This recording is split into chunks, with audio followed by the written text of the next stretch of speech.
Olá, hoje é bom dia mesmo. Quero desejar para vocês um bom domingo.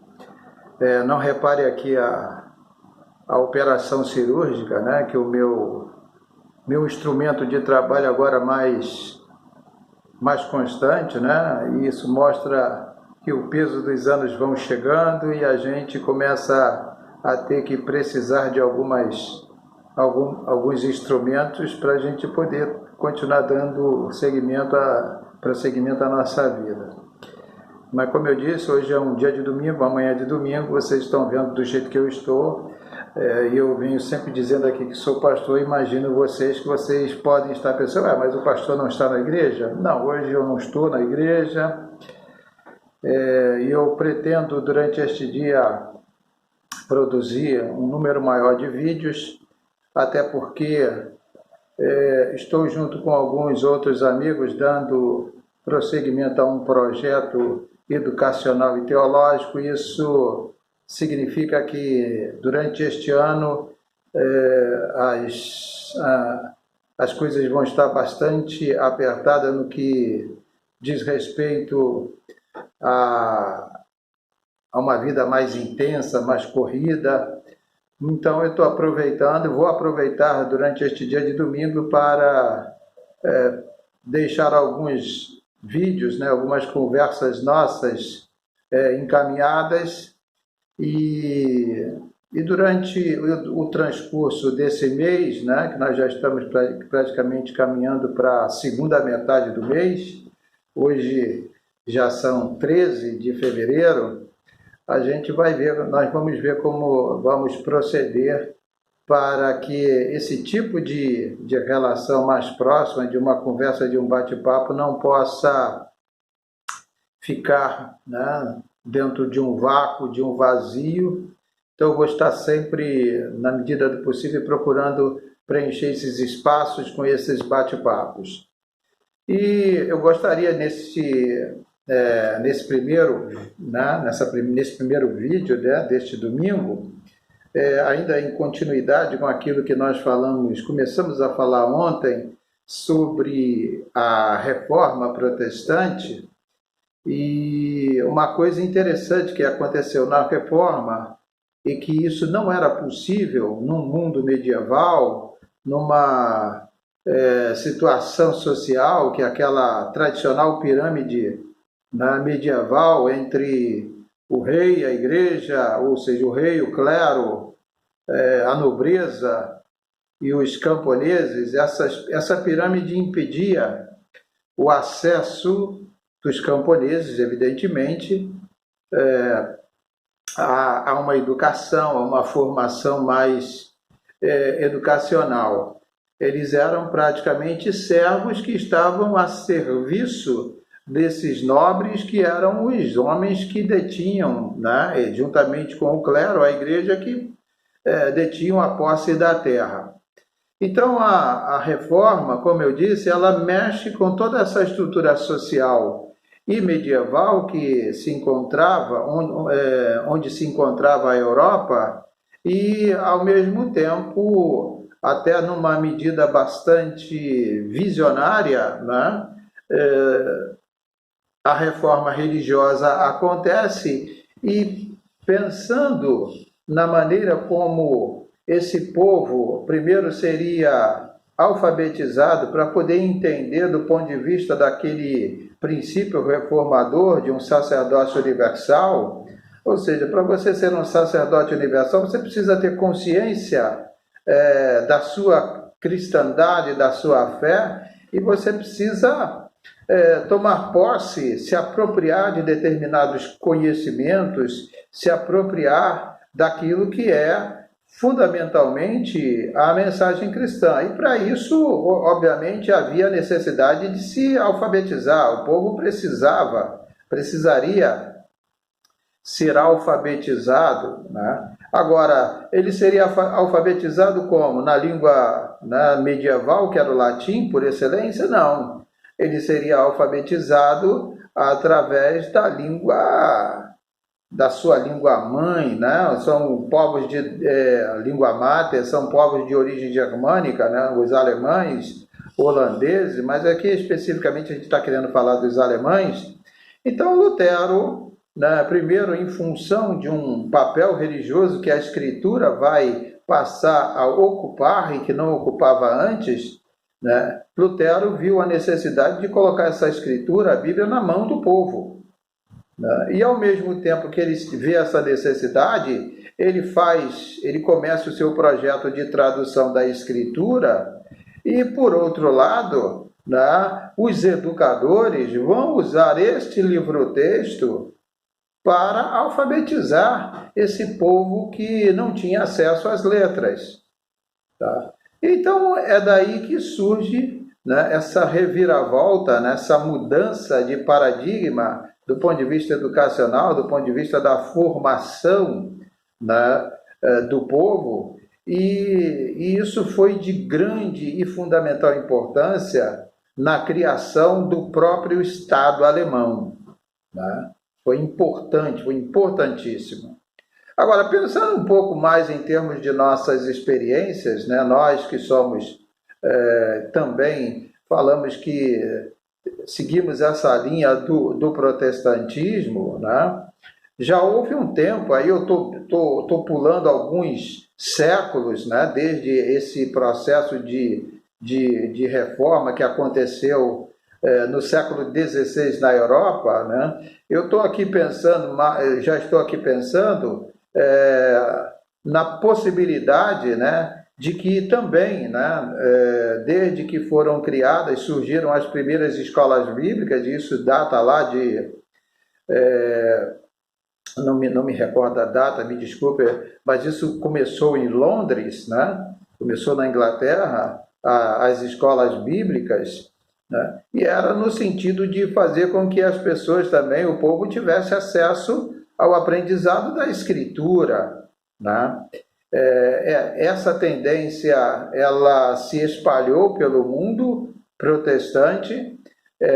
Isso chegou até nós aqui no Brasil. Eu mesmo sou produto, sou fruto, né, desses estudos bíblicos, dessas escolas bíblicas, tanto como junior, né, como criança ali aprendendo na escola dominical, cantando corinho, depois estudando aquelas revistas de adolescente, juventude, e posteriormente, depois de as formações tanto teológicas quanto educacionais que eu tive, eu também desempenhei várias vezes essa posição de professor, de diretor de departamento, de diretor da escola bíblica dominical, né? Então isso é uma herança, né, guardadas as devidas proporções, isso é uma herança que veio tendo, né, um perfil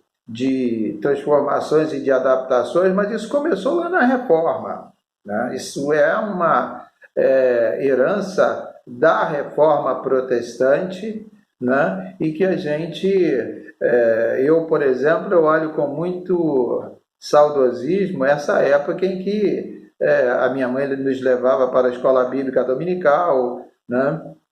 Depois eu mesmo, adolescente, já ia, né, com as minhas próprias pernas para a escola bíblica, né? Posso dizer que sempre fui assim alguém muito dedicado a esses estudos, né? Então isso isso é fator preponderante, isso foi fator preponderante e fundamental na minha vida e na minha formação. E eu quero pegar esse mote, né, de estudo, né, da Bíblia, de estudo da palavra, para também querer entender o que passa, né? Qual é a perspectiva que passa na cabeça desses nossos novos líderes que têm surgido por aí e de que maneira, né, essa ideia de querer levar a Bíblia a todo custo e levar a Bíblia, né, como se fosse algo até algo punitivo, né? Porque você vê em determinadas situações a imposição de alguns setores evangélicos no serviço público de educação, essa imposição de que se deva, né, administrar aulas de estudo da religião, né? Mas esse estudo da religião com um viés cristão, tendo a Bíblia como livro-texto, né? Primeiro que, do ponto de vista da Constituição, isso é inconstitucional. Não há como, do ponto de vista da Constituição Federal brasileira, nós queremos impor algum tipo de ensino religioso que privilegie, né, um determinado segmento da religião no Brasil, até porque a Constituição ela diz que o Estado é leigo ou laico, a laicidade do Estado,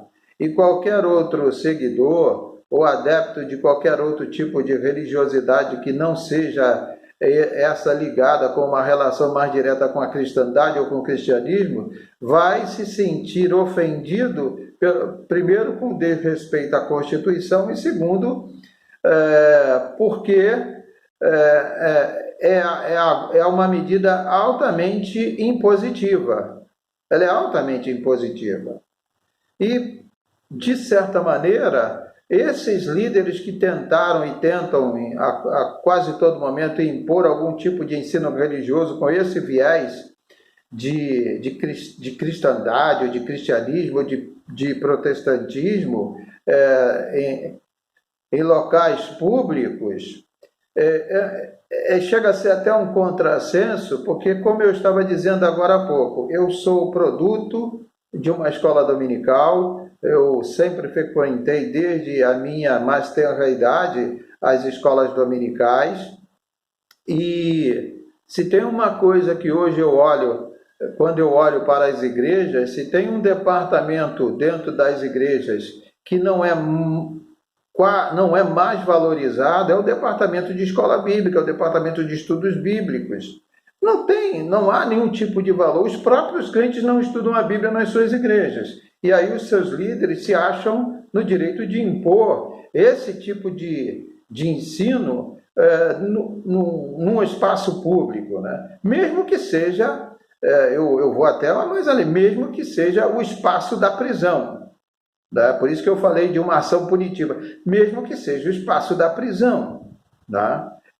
Eu acho que há outros meios educativos de você chegar para um detento e dizer: olha, você errou, você está aqui pagando pelo que você fez, né? Uma boa capelania, né, que já é um grande avanço, uma boa capelania pode sim suprir, resolver estes problemas, estas situações do ponto de vista do sistema carcerário brasileiro. Então, a gente está aqui falando de algumas nuances dessa relação que nós temos com a tradição da reforma do estudo bíblico, né, das escolas bíblicas, e ao mesmo tempo discutindo, debatendo, colocando aqui algumas questões sobre como nós, efetivamente, líderes evangélicos, líderes religiosos, tratamos as escolas bíblicas no nosso próprio meio, né, dentro da nossa estrutura interna,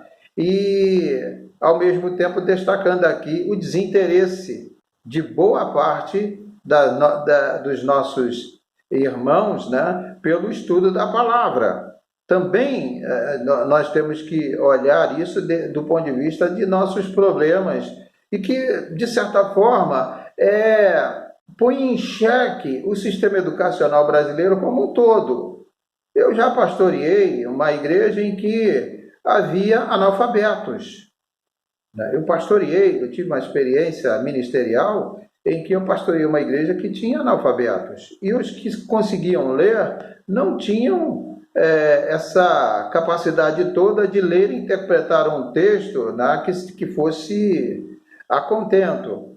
Então, como é que a gente resolve isso? A gente resolve isso com uma educação religiosa, né, responsável, com medidas bastante significativas, não que milindre os nossos membros, a nossa membresia, mas com medidas que provoquem uma reação neles deles sentirem o seguinte: eu preciso, melhorar mais, eu preciso ler mais, eu preciso aprender mais, né? Então, e graças a Deus, nessa minha experiência ministerial, pastoral, né, eu tive a grata satisfação de saber que alguns desses membros analfabetos estavam procurando, né, se alfabetizar.